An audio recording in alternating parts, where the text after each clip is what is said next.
The gentle clink of expensive crystal and quiet murmurs of judgment filled the air at La Maison, downtown's most exclusive French restaurant. My father's 60th birthday celebration was in full swing. Though celebration felt like too warm a word for the Arctic atmosphere at our table. I'm Olivia Winters, though my family prefers to call me Liv. Their way of diminishing everything about me, right down to my name. At 29, I'm the youngest of 3 children and, according to family consensus, the only failure in a long line of Winters' success stories. I adjusted my simple black blazer, purchased from a department store, a fact my sister Katherine had already pointed out twice, and took another sip of water. Around me, my family was dressed in their finest, designer labels, luxury watches, and enough diamonds to finance a small country. Liv, darling. My mother Margaret's voice dripped with practiced concern. Are you sure you don't want wine? Your father's treating. She emphasized the word treating as if to remind me I couldn't afford the $200 bottles they were casually ordering. Water's fine, Mom. I'm working later. My brother James nearly choked on his foie gras, still picking up shifts at that diner. What is it now? 3 years. 4, I corrected quietly. The Bluebird Cafe. A waitress, Katherine sighed, adjusting her Cartier bracelet. With a Stanford degree. Daddy, do you remember when she turned down that position at Goldman Sachs? Could have been junior VP by now. Dad looked up from his phone briefly. Let's not rehash old disappointments. It's supposed to be a celebration. I bit back a smile. If they only knew about the meeting I'd had that morning. About the papers sitting in my lawyer's office. About what was about to hit the evening news in exactly 47 minutes. Speaking of celebrations, Katherine continued. James just closed another major acquisition. Tell them, James. My brother straightened his Hermes tie. Winters Investment just acquired Peterson Tech. Small firm, but their AI division showed promise. Got it for a steal. They didn't even know what they had. I took another sip of water, remembering the frantic call I'd received from Peterson Tech's CEO last week. Are you sure about this, Ms. Winters? Selling to your brother's firm seems. Trust me, Tom, I assured him. Everything's proceeding exactly as planned. Liv? Mom's voice snapped me back. Are you even listening? Your brother is talking about his success. Sorry, just thinking about my shift schedule. James laughed, that sharp, dismissive sound I'd grown to expect. Must be complicated, keeping track of all those coffee orders. How much does that pay now? Minimum wage plus tips? Something like that. You know, Katherine leaned forward, her diamond earrings catching the light. My friend Sarah's company is hiring administrative assistants. Entry level, but it's a real job, in an office. Thank you, but I'm good where I am. Good. Dad finally put his phone down. Olivia, you live in a studio apartment in the worst part of town. Drive a car that's older than your career. Haven't taken a vacation in years. That's not good. That's settling.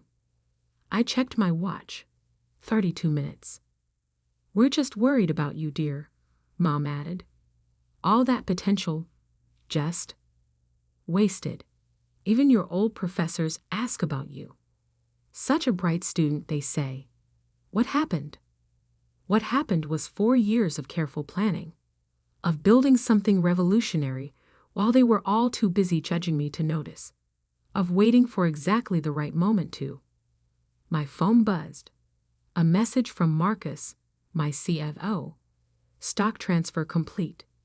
Pressed release in 30. You ready for this? I texted back. Born ready. Family's all here. At least she's not asking for money, James offered, as if that was a consolation. Remember when she wanted us to invest in her tech startup idea? Katherine laughed. What was it called again? Winter something? Winter Tech Solutions, I supplied. The company name I'd abandoned 4 years ago when I realized my family would never take me seriously.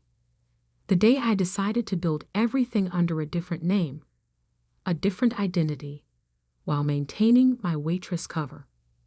Well, thank goodness you didn't waste any family resources on that, Mom said. Though speaking of resources, James, tell them about the new house you're buying. James launched into a detailed description of his future mansion, complete with wine cellar and private tennis court. I let his words wash over me, watching the minutes tick down. 10 minutes. 5 minutes. 1 minute. The restaurant's background music suddenly cut out, replaced by the familiar jingle of the evening news. The massive screen above the bar, usually showing muted sports games, flickered to life with the volume up. Breaking news, the anchor announced. In what's being called the largest tech acquisition in the city's history, mysterious company Phoenix Digital has just revealed its ownership of 12 major tech firms, including Peterson Tech.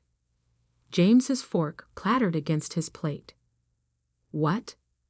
The combined value of these acquisitions exceeds $4 billion, the anchor continued. And in a surprising revelation, Phoenix Digital's founder and CEO has been announced as. My family's faces turned toward the screen in perfect synchronization, just in time to see my corporate headshot appear. Olivia Winters, who reportedly built her tech empire in secret while working as a waitress at a local cafe. The silence that fell over our table was absolute. Mom's wine glass froze halfway to her lips. Dad's phone slipped from his fingers. Katherine's perfect composure cracked like fine china. I dabbed my mouth with my napkin and stood slowly. I should go. My shift starts in an hour. Your shift? James choked out. Of course, I smiled. I own the cafe too, along with this restaurant, and the building it's in. Amazing what you can build while people underestimate you. I gathered my department store blazer and practical handbag. Dinner's on me. Order whatever you want. After all, I paused at the table's edge, savoring the moment. I can afford it. As I walked toward the door, I could hear the whispers starting. Could feel the ripple of recognition spreading through the restaurant as other diners connected the news announcement to the scene they just witnessed. My phone buzzed again. Marcus, stock's up 30% already. Ready for tomorrow's board meeting?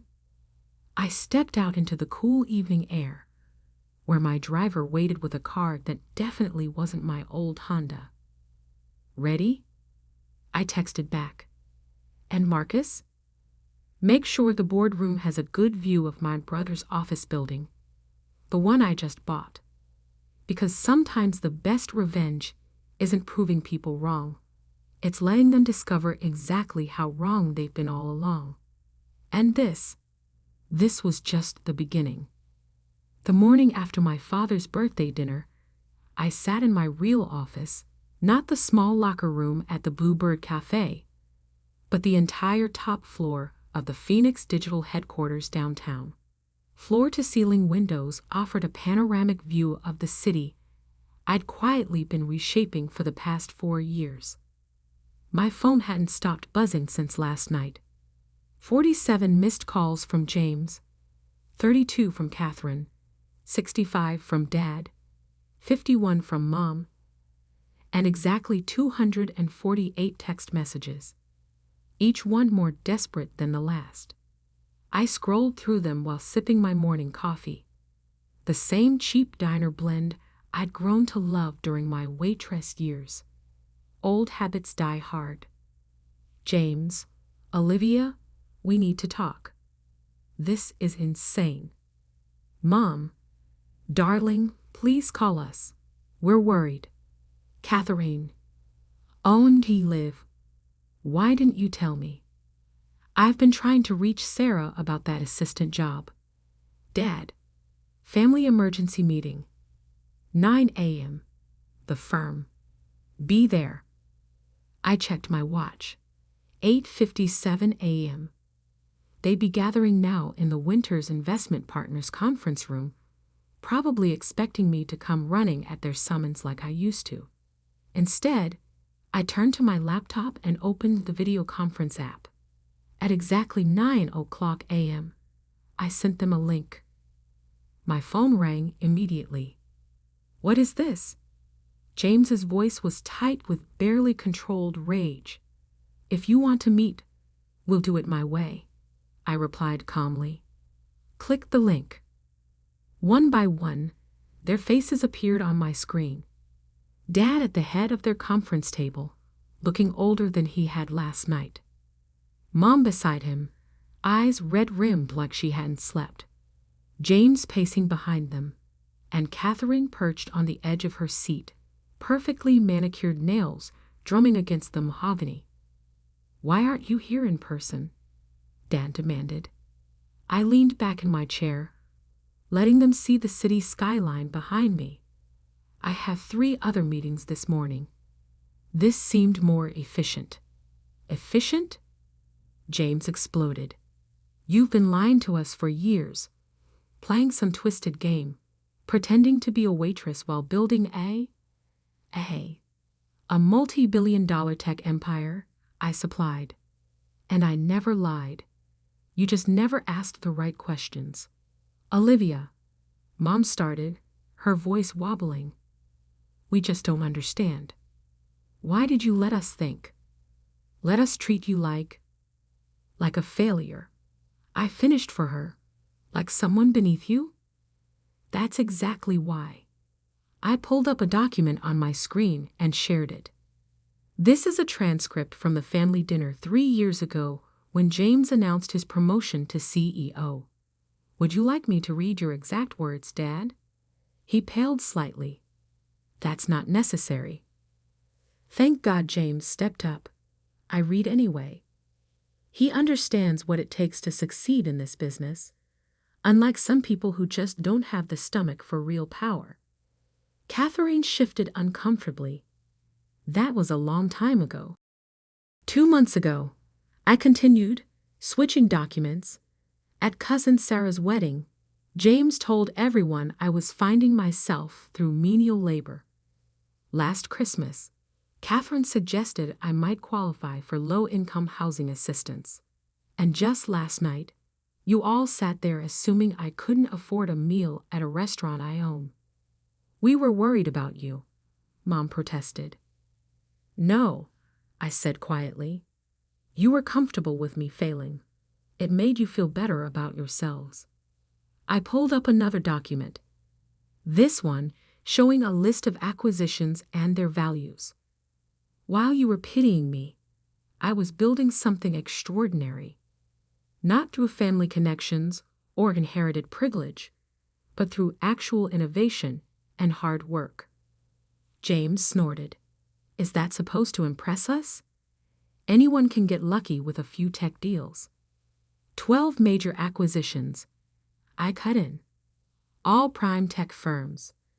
Total portfolio value as of this morning, $4.7 billion. And yes, I smiled slightly. That includes Peterson Tech, the company you thought you were acquiring. The color drained from James's face. That's impossible. We had a deal. You had a front row seat to a lesson in due diligence, I corrected. Tom Peterson was working for me the entire time. You were so busy looking down your nose at the waitress that you never bothered to check who really owned his company's patents.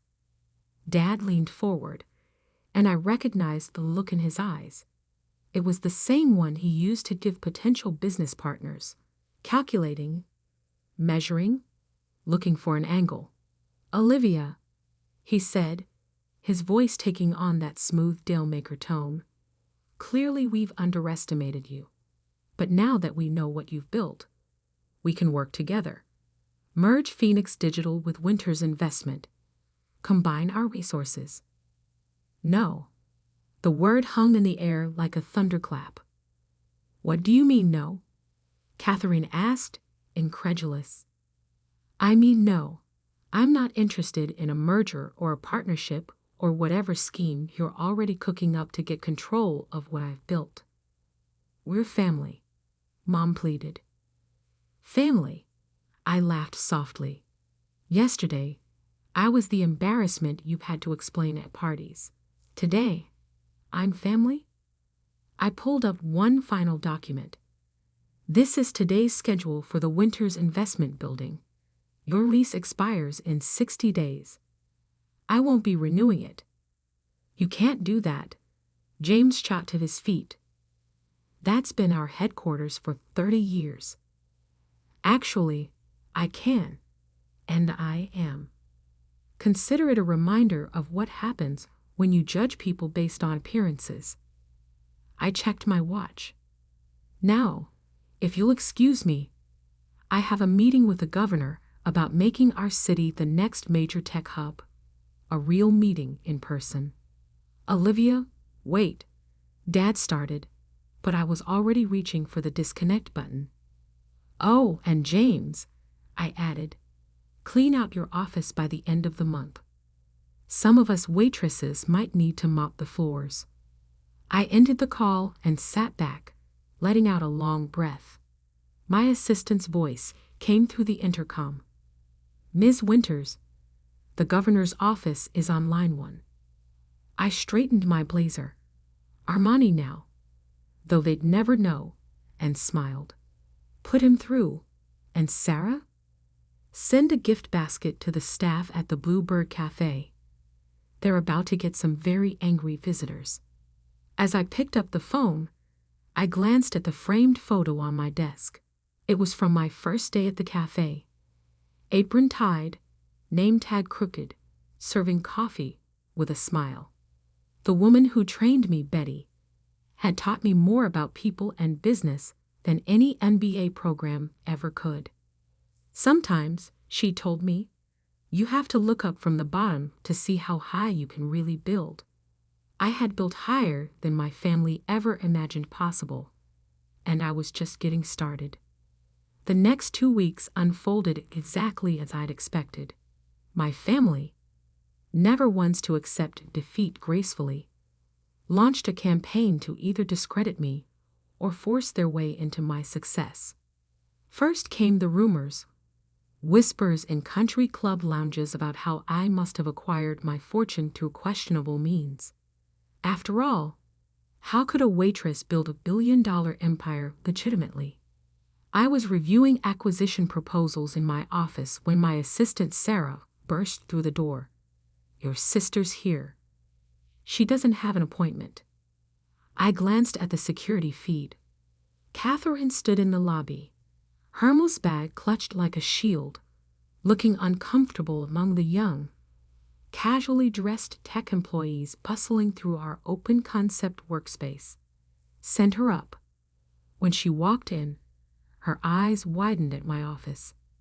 No doubt she'd expected something less impressive. The space probably made her firm's executive suite look like a storage closet. Nice view, she said, trying for casual as she sat across from me. Though the furniture's a bit minimal. I looked at my deliberately simple desk, chosen because it matched the one Betty used at the Bluebird Cafe. What do you want, Katherine? She pulled out a folder. I've been going through some old family documents. Did you know that technically, as the oldest, I have a claim to any business using the Winters name? Stop. I held up my hand. Phoenix Digital has no connection to Winters Investment.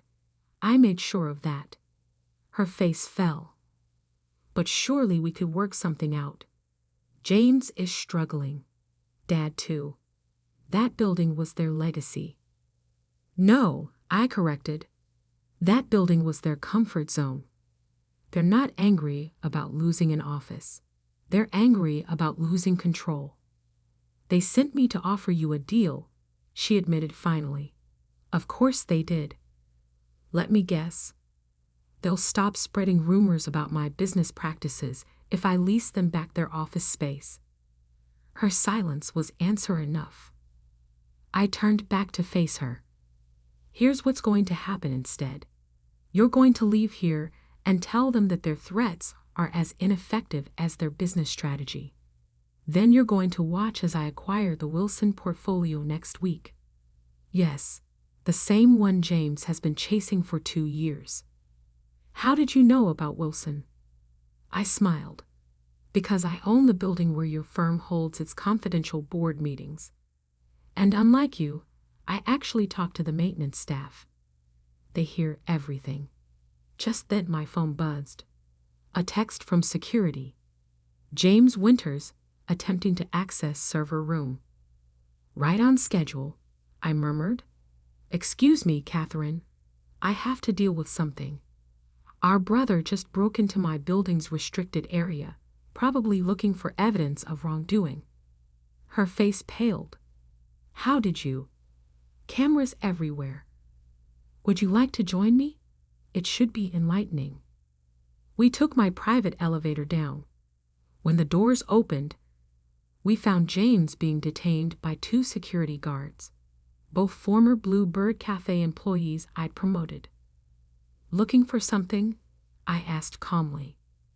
James struggled against the guards. You must have dirt hidden somewhere. Nobody builds this much this fast without. Without what? Hard work? Understanding how technology actually works. Treating people with respect regardless of their position. I nodded to the guards. These men used to serve coffee with me. Now they run my building security because I saw their potential instead of looking down on them. Olivia. Katherine interrupted. You've made your point. What do you want from us? Want? I laughed softly. I don't want anything from you. That's what none of you understand. I built this company by choice, not necessity. I worked at the cafe by choice, not failure. I turned to the guards. Please escort my brother out. And James? The next time you try to break in, I'll press charges. Family or not. That evening, I received an email from Dad.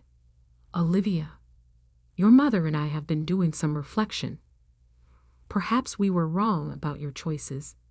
The firm is struggling without the building, and your recent acquisitions have shown us that maybe we don't understand the market as well as we thought.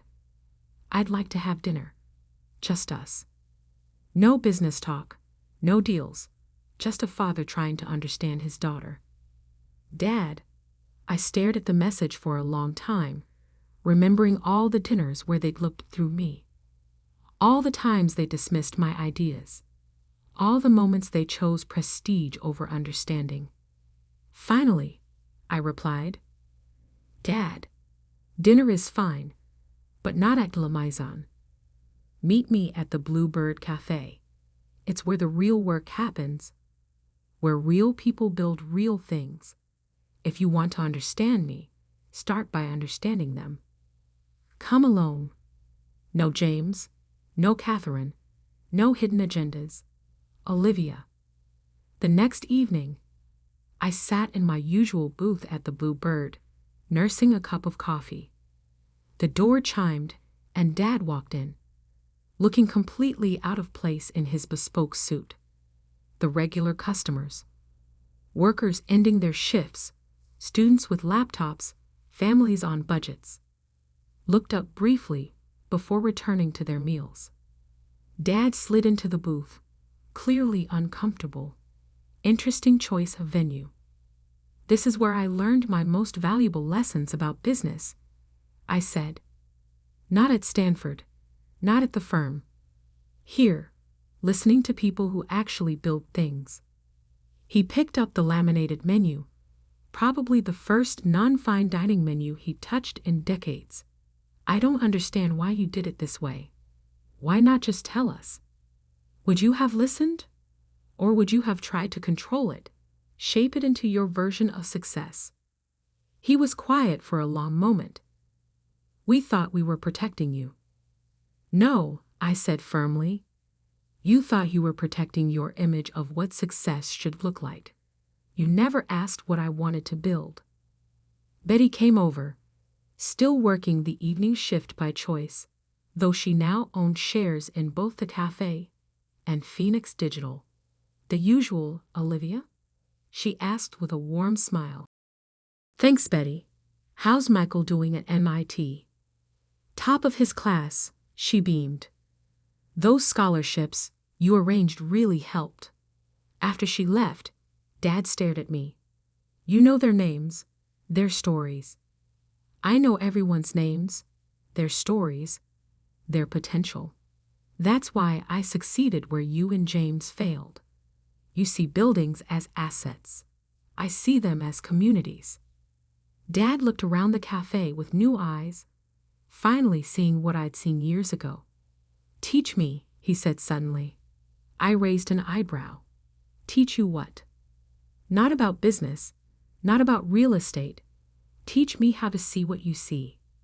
For the first time in years, I heard genuine humility in his voice. Okay, I said slowly. But we start from the ground up, literally.